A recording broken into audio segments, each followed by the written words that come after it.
Assalamualaikum warahmatullahi wabarakatuh. Salam presisi, polisi menyapa. Mohon maaf Bu, kita ngobrolnya biar enak, biar jelas, maskernya bisa dibuka, biar kita juga menyampaikan suaranya nggak patah-patah begitu. Iya siap. Kita hari ini di kantor dinas peternakan ya Bu ya. Dengan siapa Bu? Saya Dokter Hewan Kusuma. Bu Dokter Hewan Kusuma nggih? Menipun alhamdulillah. Bu Dokter, ini di dinas peternakan ini apa saja yang ada di peternakan? Hewan-hewan apa saja yang dianukan di peternakan? Jadi terkait dengan seksi yang kita tangani nggih Bapak. Jadi di bidang peternakan itu ada 3 seksi. 1 seksi kesehatan hewan, 2 seksi kesehatan masyarakat veteriner, dan 3 seksi BITPRO, perbibitan dan produksi. Seksi kesehatan hewan itu melayani kayak pelayanan kesehatan hewan pada ternak nggih. Hewan apa saja? Hewannya sapi, kambing, domba, kuda, unggas. Terus juga kadang-kadang ya ada hewan kecil yang kesini kayak kucing. Oh, ada juga ya, kucing bisa. Unggas, kayak ayam Bangkok atau apa semacam seperti itu. Kalau yang di Lumajang ini kan kalau peternakan yang besar itu banyak kambing sama sapi ya. Kalau di sapi itu kesehatannya apa saja yang meliputi kalau di sapi itu? Apakah termasuk kan banyak impor, kesehatannya nanti berbenturan dengan yang sana. Kesehatan yang khusus di Lumajang ini berkaitan dengan sapi? Sebenarnya kalau keamanan pangan itu juga salah satu tupoksi kita nih. Itu sudah kita sudah berusaha untuk tetap proteksi nih. Termasuk di dalamnya ada tupoksi kita itu surat keterangan kesehatan hewan. Jadi pada saat sapi itu mau dikeluarkan atau dimasukkan ke daerah kita harus diikuti oleh surat keterangan kesehatan hewan yang diterbitkan oleh dokter hewan berwenang. Yang pada saat itu berada sapinya. Misalkan dari Probolinggo masuk ke Lumajang harus keterangan kesehatan dari yang terutama kita dari Lumajang keluar. Lumajang keluar. Itu dipersyaratkan biasanya kalau apalagi keluar pulang nih Bapak nih. Itu harus untuk dapat SKKH. Dan kita SKKH itu surat keterangan kesehatan hewan. Kesehatan hewan, Dan kita adalah semacam perwakilan dari provinsi. Jadi ada kayak ada rekom dari daerah asal dan rekom dari daerah kita untuk mengeluarkan tersebut. Jadi tidak sembarangan kita mau mengeluarkan, harus benar-benar diperiksa bahasanya hewannya sehat. Oh gitu. Gak asal keluar, pokoknya keluar enggak ya. Meskipun kerbau pun demikian. Kerbau jarang ya. Walaupun memang seperti itu harus dipastikan sehat semuanya, tapi kerbau jarang. Jarang ya. Soalnya saya punya teman biasanya bawa kerbau ke Jawa Tengah gitu, dari Candipuro. Nah kalau sapi memang banyak sih di sini, sapi dipotong di Probolinggo, ke Lumajang sendiri juga banyak. Saat ini ada nggak yang saat ini tren di Lumajang yang belum diketahui masyarakat, penyakit yang di hewan ternak?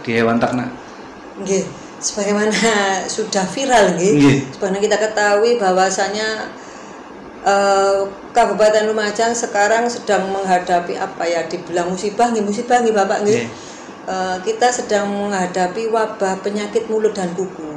Penyakit mulut dan kuku. Itu yang terjadi di hewan apa saja itu? Penyakit mulut dan kuku ini biasanya pada sapi, kambing, domba, bisa pada gajah, bisa pada babi. Kita nggak ada gajah, Bu. Kambing ada.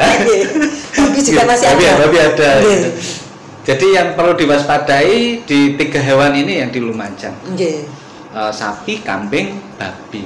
Nah kalau di sapi, karena Lumajang rata-rata banyak beternak sapi. Nah itu kalau mengantisipasi dengan adanya penyakit mulut dan kuku ini apa saja cara mengantisipasinya? Jadi sekalian saya jelaskan gejalanya biar tahu juga masyarakat biar teredukasi. Jadi penyakit mulut dan kuku ini sebenarnya tidak berbahaya. Oh, enggak berbahaya pada manusia, tidak zoonosis, tidak menular pada manusia. Tapi penularan pada ternak sapi itu sangat tinggi. Oh, sesama sapi. Sesama sapi itu sangat tinggi sekali.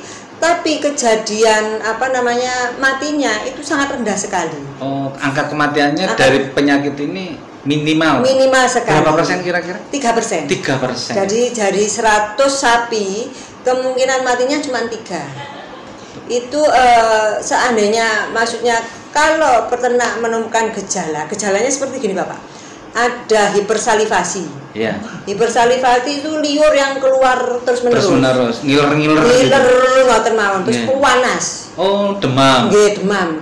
Sapi ono demam itu. Nggih, sampai 41 derajat. 41 derajat. Nggih, demamnya sampai seperti itu.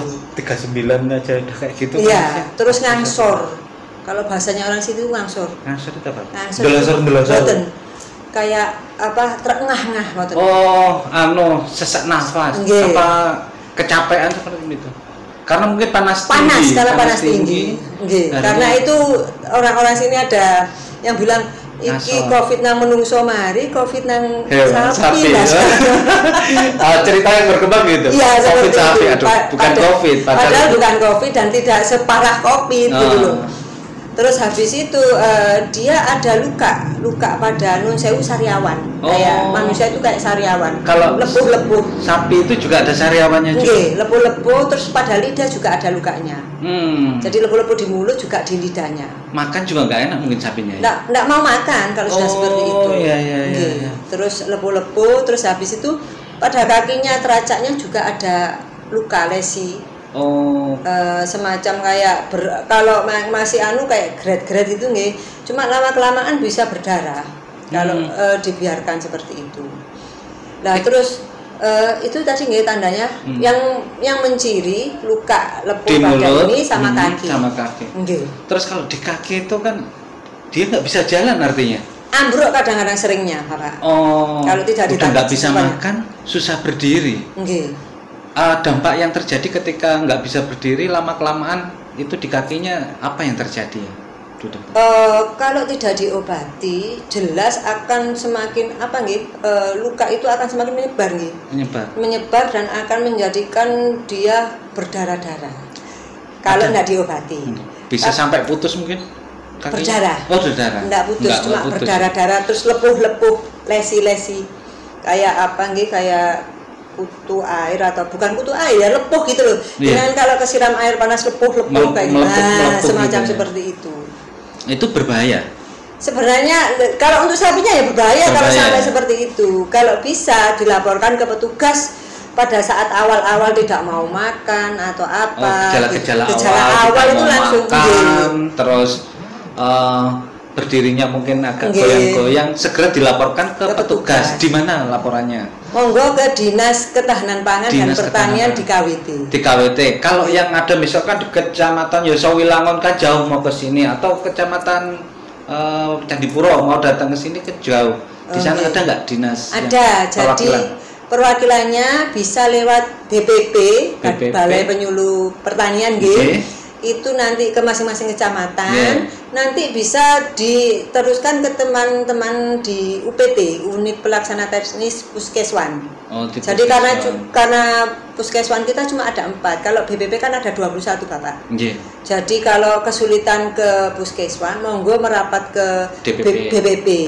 Cuman kalau di UPT Puskeswan itu ada di Kunir, terus di Klaka, Senduro, sama Pasirian.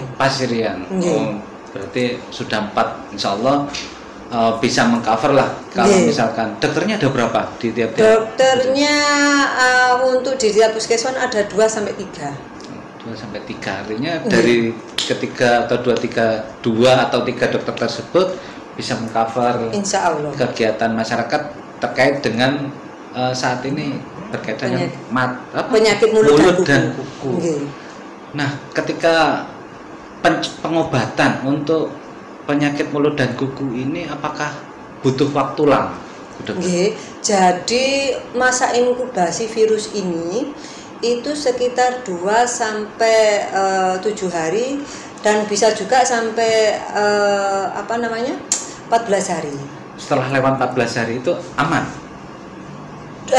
Gini, biasanya setelah 9 itu sudah mulai membaik. Tapi dengan catatan diobati, dicegah atau diobati. Kalaupun seandainya ini ada Pak kiat-kiat gitu. Yeah. Seandainya masyarakat itu bisa memanfaatkan sumber yang ada di lingkungannya, saya langsung aja trik-triknya untuk biar masyarakat juga tahu bagaimana caranya untuk menghadapi PMK ini satu, lakukan desinfeksi kandang. Desinfeksi itu penyemprotan kandang dengan apa? Penyemprotan bisa dengan larutan desinfektan yang dijual di poultry atau pet shop. Banyak, maksudnya ada Formades atau Destan atau mereknya gitu. Beda dengan hand sanitizer gitu. Lain. Beda ya. Desinfektan yang disemprotkan itu lain. Terus ada juga yang mudah sebenarnya Bapak untuk mendapatkan, dan itu kita gunakan sehari-hari, Baiklin. Pemutih pakaian. Itu bisa digunakan. Bisa digunakan untuk desinfektan. Disemprotkan ke alasnya, terus ke alas ini kandangnya itu. Ke sapinya enggak? Ke sapinya ya enggak. Gatel ya biasanya. Berarti hanya ke alasnya, sekitar-sekitarnya tempat pakan gitu nggih. Jangan sampai kena pakainya, motor di alasnya aja. Alasnya saja. Oke. Terus habis itu desinfeksi. Nggih. Terus tingkatkan biosecurity. Apa itu biosecurity? Jadi biosecurity ini sebenarnya bahwasanya virus itu kan nyebarnya lewat aerosol gitu. Aerosol itu udara. Jadi bisa nempel ke peternaknya itu sendiri. Dan peternaknya juga bisa sebagai sumber penularan, sehingga peternak itu kalau di luar dan di dalam kandang sebaiknya alas kakinya itu beda. Oh begitu. Sewu kayak kalau sini alas kakinya kan biasanya sandal gitu. Nggak pakai alas kaki kalau petani yang bisa. Kenyataannya seperti itu. Kalau gitu bikin celup kaki. Celup kaki. Jadi disediakan semacam kotak tobat begitu ya. Terus isinya apa? Baiklin juga bisa. Yang tadi yang gampang aja kita di lapangan daripada sulit cari desinfektan atau Baiklin yang dijual di toko-toko kecil kan banyak. Ya, itu bisa kita lakukan. Jadi sebelum masuk harus masuk ke celup tadi baru keluar. Baru masuk. Keluarnya juga demikian. Pakaiannya juga kalau habis dari luar jangan langsung itu juga bisa. 12 ya, kayak petugas medis yang ketika menangani COVID seperti itu ya. Terus jangan lupa sarana prasarana itu juga bisa jadi sumber penularan. Rodanya sepeda motor yang habis buat ngarit itu. Nah, itu juga bisa merupakan sumber penularan sebagai penyakit PMK itu tadi. Lanjut setelah biosecurity, terus habis itu ini peningkatan imunitas individu ternak. Ternaknya imunnya harus dijemur begitu ya. Jadi pencegahan ya. Kita bilang pencegahan di Bapak nggih. Peningkatan imunitas itu nggih seperti yang jenengan bilang dijemur itu tadi. Dijemur di bawah sinar matahari ya sekitar jam 9 atau ke atas itu ya, 9 ke atas sampai jam 12 itu efektif untuk meningkatkan asupan vitamin D. Jadi kalau asupan vitamin D-nya itu cukup, insya Allah walaupun ada virus dia nggak akan terlalu sakit. Jadi kayak ada tentaranya yang membentengi. Kayak semacam seperti itu vitamin D lah. Sebagaimana kita ketahui nggih di Lumajang itu kan ternaknya ndak diculno nggih. Wedi. Jadi ditaruh di kandang aja gitu. Dikekep gitu. Dikekep. Nah, itu bisa disiasati sebenarnya. Jadi atasnya genteng. Dibolongi. Bukan dibolongi, Bapak. Dikasih yang genteng kaca. Atau fiber itu kan. Nah, itu kan bisa tembus sinar matahari. Nah, itu bisa sangat membantu sekali meningkatkan kesehatan ternaknya. Termasuk sirkulasi mungkin. Sirkulasi kan biasanya ampek banget nggih pengap itu tadi. Jadi pembersihan kandang itu harus tiap hari. Selalu rutin tiap hari. Terus itu nggih tentang sinar matahari. Terus pemberian empon-empon. Apa itu empon-empon? Jahe gitu. Ada juga ya. Jamu lah. Jamu.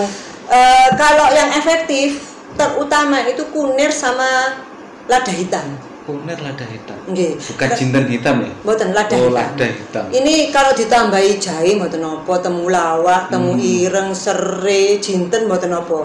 Tapi dua ini harus ada. Jahe lada hitam. Jahe.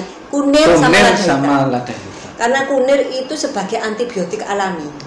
Antiseptik dan antibiotik alami. Itu dicekokin apa dikunyah langsung sama sapi? Monggo kan bisa di blender ya. Terus habis itu diminumkan juga bisa, terus kayak di apa namanya dicekokin nggih. Dicontang. Lesinya kan banyak ya. Iya. Lesinya kan banyak sariawan itu ya. Apa namanya dimasukkan nggih, gitu itu juga bisa dioleskan. Terus kalau ada yang luka bisa dioleskan juga betadin. Oh, betadin. Betadin yang kita biasa beli untuk luka-luka. Luka-luka itu dioleskan itu sambil dikasih empon-empon itu tadi. Terus jangan lupa untuk biasanya pada PMK ini biasanya dia kemungkinan besar dehidrasi Bapak. Karena suhu tubuhnya tuh tinggi, dia kan menyerap air ya. Akhirnya dia menjadi dehidrasi atau kekurangan cairan. Yang saya kemarin keliling itu ya, sebenarnya masyarakat itu sudah cerdas. Bisa apa namanya menelaah gitu, dikasih larutan penyegah. Segar. Oke, nggak banyak banget. Tapi kalau bisa mencegah gitu itu juga bisa. Sebenarnya janganlah segar. Bukan. Air degan. Oh, lebih alami. Nggih. Karena di situ elektrolitnya kan lengkap nggih. Nah, itu air degan itu kita gelontor untuk ternak agar nggak sampai dia dehidrasi. Kalau sudah dehidrasi biasanya kebanyakan ambruk. Nggih.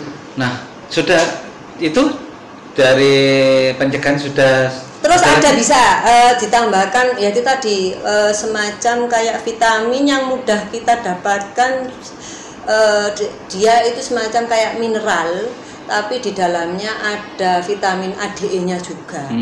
Itu namanya kalau nun sewu nggih agak ngomong-ngomong merek nggih. Bukan berarti saya salesnya nih. Ini yang biasanya biasa di apa namanya? Mudah didapatkan itu mineralnya San B atau mineralnya medium. Itu mungkin ada masyarakat juga supaya tahu. Di poultry banyak bisa dapatkan, biasanya kemasan 1 kiloan. Lah itu untuk pencegahan sangat bagus. Apalagi pada saat wabah seperti ini, jadi sapinya tiap hari dikasih empon-empon sama mineral tersebut. Nah, ketika ini pasti akan menimbulkan sebuah kecemasan di masyarakat terkait dengan ketika sapinya, aduh kok penyakit ini, tiba-tiba pedagang nawar, wah itu murah itu, penyakitan, akhirnya dibeli sama pedagang dengan harga yang murah, kemudian sama pedagang dijual. Nah, khawatirnya ini berdampak kepada masyarakat yang mengkonsumsi daging tersebut. Bagaimana caranya masyarakat supaya saat ini yang terjadi di adanya hewan yang berpenyakit mulut dan kuku tersebut, agar masyarakat juga mengkonsumsinya harus berhati-hati. Untuk saran dan masukannya untuk masyarakat bagaimana? Jadi sebenarnya jangan takut jangan takut untuk memelihara ternak. Dan penyakit ini tidak mematikan. Cuma memang penularannya sangat kontagius, sangat menular. Sangat cepat dan menular banget. Sangat menular, tapi tidak mematikan. Sekali lagi buat para peternak, jangan panic selling kalau jangan takut dan keburu dijual. Nah, jangan dijual dulu, bapak-bapak yang punya ternak. Diobati dulu aja. Ditunggu 2 minggu. Monggo diobati dengan cara tradisional. Monggo juga dipanggilkan petugas. Terus habis itu sebenarnya juga tidak zoonosis, Bapak. Zoonosis dalam artian tidak menular langsung ke manusia. Tidak langsung menular. Penyakit PMK, penyakit mulut dan kuku ini tidak langsung menular ke manusia. Tapi hati-hati nggih. Jadi saya titip pesan ke masyarakat untuk ternak yang terinfeksi virus ini, daging sama air susunya itu sebenarnya aman. Aman di daging sama air susunya aman. Itu aman dikonsumsi asal ini ada asalnya asal dimasak dengan suhu yang tepat. Jadi jangan maksudnya ya dimasak sampai lama gitu Pak. Biasanya kan masyarakat kalau susu itu asal keluar sawang-sawangnya itu apa sudah cukup. Nah, mungkin ada triknya dimasak dengan seperti apa? Jadi gini, kan pasteurisasi itu biasanya ibu-ibu ya itu tadi keluar sawang-sawangnya. Bentar matikan gitu ya. Itu jangan seperti itu. Ada. Kan ada yang tidak suka memang sampai umum ya kalau bahasanya orang Jawa sampai mendidih itu tidak suka karena takut merusak proteinnya. Lah itu boleh asal kemebul gitu nggih. Tapi itu maksudnya Bapak suhu kecil aja, api kecil aja, tapi durasinya diperlama. Minimal 30 menit dari sawang-sawang tadi. Jadi sampai kemebul bentar itu nggih. Maksudnya bukan umum gitu nggih. Yang ada kayak uapnya gitu nggih, asapnya itu, tapi itu durasinya paling enggak di atas 30 menit. Baru itu layak untuk dikonsumsi. Sedangkan daging seperti kambing yang rata-rata masaknya cet makan. Ya itu tidak kami sarankan. Tidak disarankan. Aduh. Pada yang pedagang sate ini harus juga agak titik kritis nih. Punten. Kalau sapi insya Allah dimasak dibuat rawon itu masaknya sudah enggak apa-apa. Bakso mendidih. Soto kan kalau di kambing penyakit mulut dan kuku ini bisa. Ada. Di Lumajang ada. Ada. Hati-hati guys. Soalnya sate ini malah berkaitan dengan sate. Nah ini berbahaya. Masyarakat gak perlu takut, bapak-bapak petani atau peternak yang ada di Lumajang gak perlu takut ya dokter untuk memelihara hewan.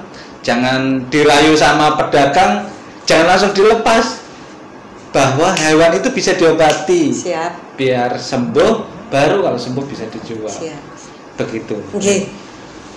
Mungkin ini bermanfaat buat masyarakat, mudah-mudahan bisa bermanfaat buat semuanya di Lumajang khususnya yang saat ini terdampak. Mudah-mudahan hewan ternaknya sehat kembali dan upaya dari Dinas Peternakan mulai besok sudah ada sosialisasi dan sebagainya, mudah-mudahan bisa diridhoi Allah. Amin. Dan bisa terlaksana dengan baik dan meningkatkan ekonomi masyarakat. Amin. Mungkin itu, terima kasih yang bisa kami laporkan kepada teman-teman dan sahabat Polisi Menyapa. Terima kasih. Salam Polisi Menyapa. Salam presisi. Assalamualaikum warahmatullahi wabarakatuh.